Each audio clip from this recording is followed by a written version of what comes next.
used a couple of words there that you know are rejected by Israel and many others in the West. Genocide and the Holocaust are completely rejected as terms of action based in those areas, as you know. I want to try and look forward to potential round of peace or ceasefire negotiations, hostage returns potentially happening in Qatar.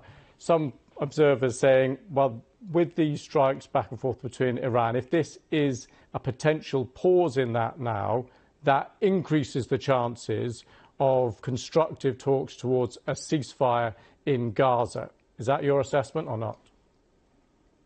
Well, first, I should point out that, as you said, many in the West don't see this as a genocide, but across the world, we see it as a genocide and a Holocaust. You cannot hide it from the world.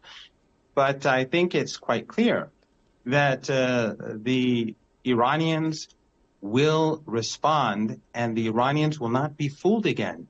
Last time round, after the Israeli regime murdered and martyred Ismail Haniyeh in Tehran when he was attending the president-elect's inaugural ceremony, and he was in an official guest house, the Iranians waited because the Americans said they're going to establish a ceasefire in Gaza, and the Americans were lying.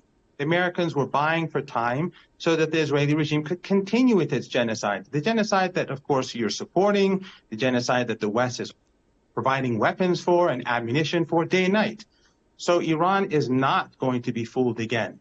The Israeli regime has to be punished. And, of course, ultimately, the Israeli regime will have to retreat from Gaza. The siege will have to end, and the regime will have to leave Lebanon.